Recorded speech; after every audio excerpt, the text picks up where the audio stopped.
Live, News 8 at 6 starts now. The hottest day of the year so far along the shoreline. What will your weekend forecast hold? We have your back with the Storm Team A forecast. France in an extended state of emergency tonight after that deadly terror attack in Nice. We have the latest on that developing story. I had never seen a case like this in my career. 1 year later, New Haven police talk about the investigation into the case of body parts found around the city. A year after that happened, of a man, his body parts found in the downtown area. Investigators still have not charged anyone with murder. Good evening, I'm Ann Nyberg. I'm Darren Kramer in for Scott McDonald tonight. It is a gruesome story that shocked the city and the state of Connecticut. News 8's Jason Newton takes us through the steps of the investigation so far. New at 6 tonight, he joins us live from where that story first broke near the train tracks in downtown New Haven. Jason. Darren, the area behind me, it's now been cleared out, but it looked much different 1 year ago today. It was covered with thick vegetation that hid the first pieces of evidence in one of the most notorious murder cases in New Haven's history. Confusion at first, if they were real or not. The headlines shocking. Human legs found just feet from a sidewalk and one of the most well-traveled spots in the city. New Haven homicide detectives described the bizarre scene 1 year ago today. Well, that day was a lot of people here. There's a lot of police personnel from different units assisting because we didn't know what we were dealing with. It was a day the detectives will never forget. Just a few hours later, another discovery. 2 arms found in a bag a block away near the railroad tracks. And days later, a human torso was found in the old Salvation Army building downtown. A scattered crime scene, a gruesome act of murder. I had never seen a case like this in my career, at least. Something for television, not necessarily for real life. So it was stunning for me. A year later, homicide detectives David Zanelli and Bertram Etienne spoke to News 8 about the case and their initial thoughts arriving on the scene. I don't think your training prepares you for that. I don't think anything can prepare you for that. The remains were that of Ray Roberson, a New Haven native who had fallen on hard times and was homeless. No arrest had been made in his murder, but another man was found in the same building close to where Roberson's torso was discovered. David Andaz was arrested for criminal trespass and sentenced to 2.5 years in jail for a parole violation. New Haven attorney Paul Carty represented Andaz in court. A lot of times, you know, when you form an opinion ahead of time, you find out that you're wrong. Carty says Andaz and Roberson knew each other, that they were friends even. Prosecutors mentioned to Carty that his client could be a potential suspect in the Roberson murder, but lacked any credible evidence linking Andaz to the crime. They never presented you with any theory that, any plausible explanation that, hey, he may have been the guy responsible. Other than saying that they believed he was connected, no. With multiple crime scenes, detectives knew this would be a tough case to solve. The abandoned building behind me is now under construction, but 1 year ago, detectives say it was a known hangout spot for squatters. Witnesses are homeless and nomadic, so they change locations. So finding them and speaking with them are part of our key points there. Police aren't giving up and say that they have several persons of interest in the case. Having to personally deliver the news to Roberson's family, Detective Etienne is focused on bringing them closure in the form of justice. A crime of this nature, to be able to sit down with a family member, in this case it was his mom and his sister, and let them know that, you know, this is your son, your brother, who's cut up and spread out throughout the city. Extremely difficult. They know some key witnesses are out there with information to help crack the case. They're asking for anyone with ties to the homeless community to step forward and point them in the right direction to help solve the infamous murder of Ray Roberson. They can help us in this investigation, and we need those people to step forward and aid us in any way possible. That's the only way we're going to be able to bring justice to the family. Now, detectives say they processed over 300 pieces of evidence regarding this case, but some crucial evidence is still out there. They never found the head or the hands belonging to Ray Roberson. If you have any information that can help crack this case, you're asked to give New Haven police a call. We're live tonight in New Haven. Jason Newton, News 8. All right, Jason, thanks. Now the developing story of that deadly terror attack in Nice, France. After a man drove his truck through crowds celebrating Bastille Day last night, that attack sent revelers running for their lives. What a night it was. This is what we know about this attack so far. 84 people are dead now, including 2 Americans from Texas, a father and his 11-year-old son. More than 200 people have been hurt, 52 of them in critical condition tonight. The driver shot dead by police there. Today, President Obama said the U.S. stands with France and ordered flags at U.S. government buildings to fly at half-staff in memory of the victims. The president says the fight against terrorists must go on. We will not be deterred. We will not relent. We're going to keep working together to prevent attacks and defend our homeland. We are going to keep taking out ISIL leaders and pushing ISIL back in Syria and Iraq. We're going to keep standing with our partners from Africa to Afghanistan, and we are going to destroy this vile terrorist organization. French officials say the man responsible, a married man with children from Tunisia, lived in Nice and had a criminal record. He'd been sentenced to 6 months in March for assault, but got a suspended sentence. He was not on any terror radar. The French community in New Haven is coming together to give each other comfort. Adil Choukeri opened Crêpe Choupette in New Haven last year. He moved to the U.S. from France 10 years ago. He said many other French natives and customers stopped by today to talk about the latest terror attack in France and show support. Yeah, it's unbelievable. The community, the sense of community in New Haven is just, it's mind-blowing, honestly, and I mean it. It's people that I don't expect. They came this morning and they all giving me hugs or bringing flowers, cute flowers, and once she brought apples and. Choukeri said he also received the flowers from one of his regulars, and a group of campers brought letters offering sympathy after the attack. News 8 has continuing coverage of this. You can also follow us on Twitter and Facebook for any updates. Right now, crews are working on that big traffic pattern shift that will change the flow of traffic on I-95 in New Haven this weekend. Highway crews are moving the northbound lanes of 95 from where they are now on the right side over to the left-hand side. And the exit to the 91 ramp will be on the right-hand side, just the opposite of what it's been for years. Tonight, lane closures will start around 9 p.m. and ramp closures at midnight for crews to make those lane and sign changes. You can expect traffic slowdowns while the crews work on the final alignments. There will be several on and off closures through Saturday morning. You can, of course, check out the changes, all the information you need to know, traffic cams. It's all there right now on our website at WTNH.com. Until I drive that, I won't figure it out, I think. I'm going to have to really get on and see how that's going to work. Pay attention, yeah, opposite. Watch the signs. Yeah. All right, the hottest day of the year so far, at least along the shoreline. Sticky out there. Another air quality alert today. A little hard to breathe for some folks out there. We'll take a live look out at the shoreline. Now, this is in New London tonight, and Storm Team 8 senior meteorologist Fred Campagna has a check on your forecast as we peek toward the weekend, Fred. 3 H's for us today. Hazy, hot, humid conditions out there this afternoon, and it's still pretty darn warm out there. Just a degree shy of 90 right now for Bridgeport. Made it to 92 today for Bridgeport. Hit 90 in New Haven. Now it's 87, and still some low 90s from Meriden up to Hartford, where it's 93. A little bit cooler at 79 for New London, but the dew point is really high.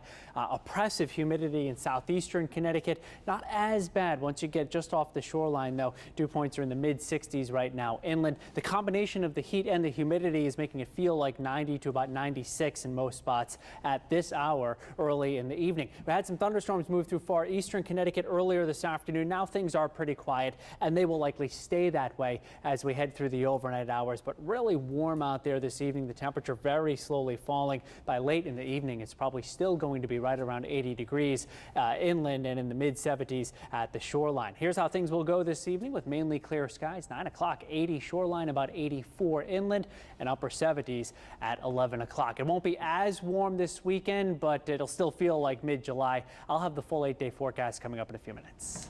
All right, thanks so much. A task force looking into who should carry Narcan in New Haven. We'll break it down for you coming up next.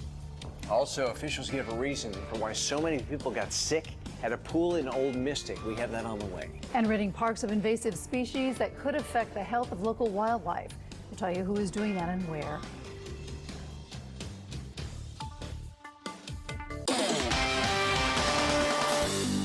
New New at 6, we now know what caused 9 people to become ill at a pool in Old Mystic, 6 of whom were sent to the hospital. Apparently, the valve at the pool and the Seaport RV Resort got stuck and released a concentrated amount of chlorine into one area of the pool that caused people to vomit. They had difficulty breathing. When officials tested the water later, they couldn't find out anything out of the ordinary.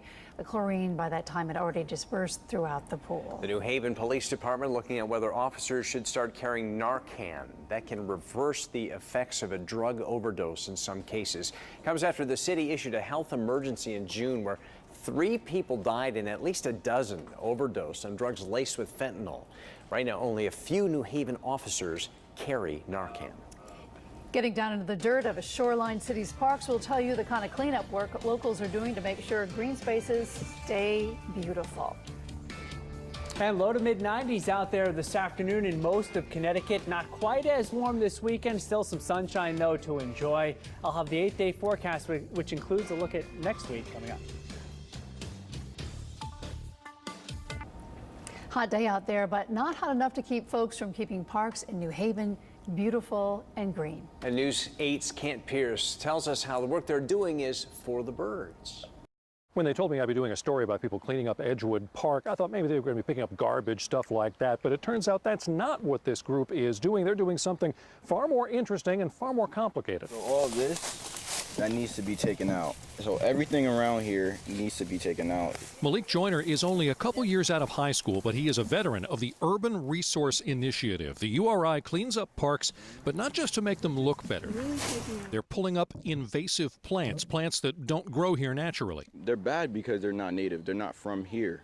So we want to take all that out. Not only are they not native, but for the birds who live here or migrate through here, invasive plants are the potato chips and pork rinds of the plant world. Invasive species aren't the best for habitat, so they're not the best for birds. I like to think of it as junk food, so we shouldn't eat junk food all the time, and neither should birds. But that means being able to tell what's native and what's not. Those funny little things. We want to take all that out, so the best thing to do is like take them out by hand and do it naturally. Malik studied this stuff at New Haven's Common Ground School. Several of URI's workers are students there, and they work with park volunteers to clear out the invasives. But I wanted to know, how did those plants get here in the first place? Didn't nature put them here? Well, you know, when we're working in cities in particular, it's a place where we have a lot of disturbed area, and when you create disturbances in nature, that's when you get a lot of invasive species coming in. There are 10 different urban oases in New Haven alone, and the folks from URI go around to several each day, different ones each day, working with local volunteers in those parks, making sure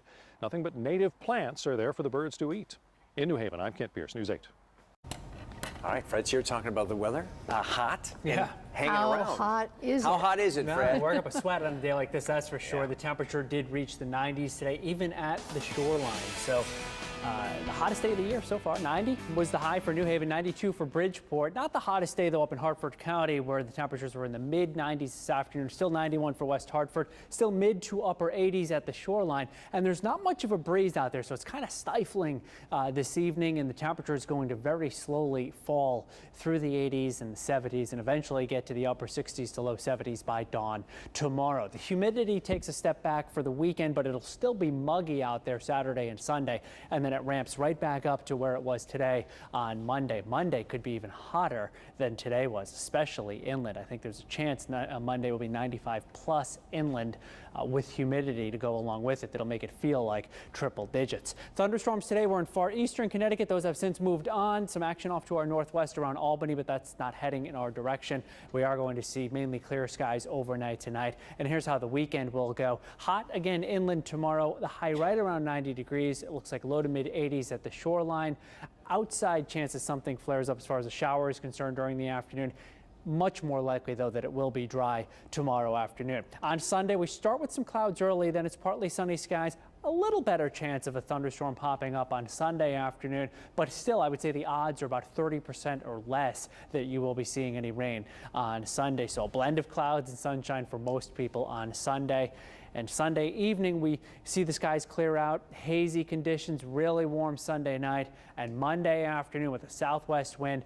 3H's are right back in effect in Connecticut on Monday. It looks like about 90 at the shoreline and 95 plus inland. Thunderstorms may threaten by late in the day on Monday. More likely, though, that we'll see scattered to isolated thunderstorms coming through Monday night and into early Tuesday. Mainly clear skies overnight, about 70 at the shoreline by dawn, but much warmer than that this evening, and 67 to around 70 as you head inland. Warming up quickly tomorrow, mostly sunny skies 9 in the morning, 76 to 80. It looks like low to mid 80s by midday, and during the afternoon peaking at about 85 to 90. The 90 is inland, the 85 is at the shoreline, and no problems for us tomorrow early in the evening with temperatures still well into the 80s.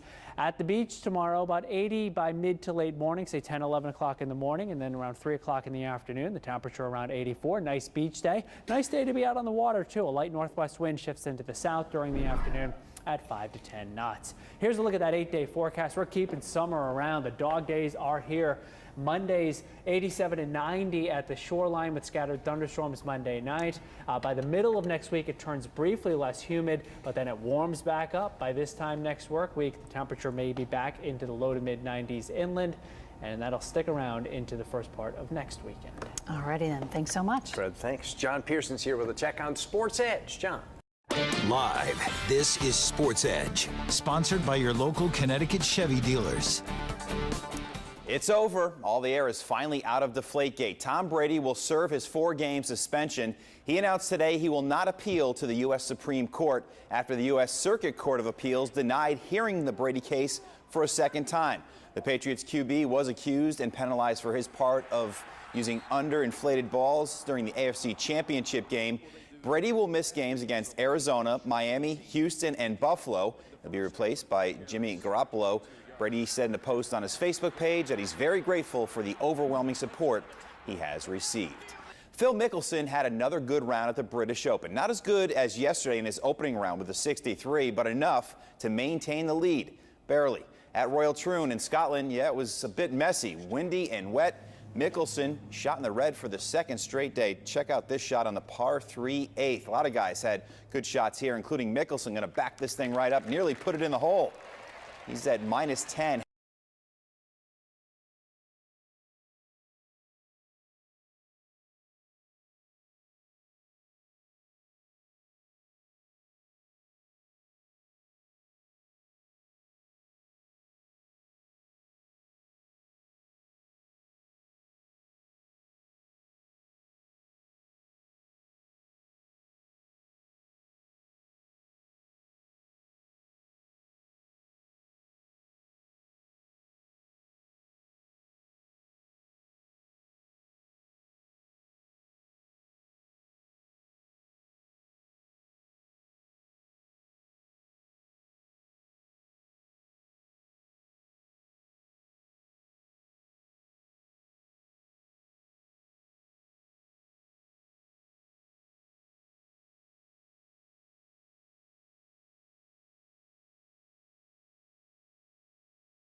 One guy, a popular guy, won't be racing this weekend. Dale Earnhardt Jr. is going to miss with concussion-like symptoms. Baseball returns tonight. The All-Star break is over. The Yankees and Red Sox together to start the second half of the season. You could see the game on MyTV9. Starts at 7 o'clock. See if the Yankees can slow down that Red Sox lineup. We'll find out. All right, thanks so much. Sure, John, thanks. Fred's got one more check on your forecast. The weekend looking pretty good. We'll see mostly sunny skies on Saturday. High temperature in the mid-80s at the shoreline, not as hot as it was today, nor as humid. It'll be near 90, though, tomorrow once you get away from Long Island Sound. On Sunday, there's the outside chance of seeing a thunderstorm pass on by, but a better chance that it will be dry. High temperature in the mid-80s, shoreline around 90 inland. If we make it to 3 straight days inland at 90 degrees, that'll be the second heat wave of the summer. And it looks like Monday could end up being a really hot and humid day. High temperatures inland on Monday may reach the mid-90s and feeling like triple digits. All right. Fred, thanks. You can always get the latest news, weather, and traffic online anytime at WTNH.com. Have a great night. We'll see you tonight at 10 and 11. Good night.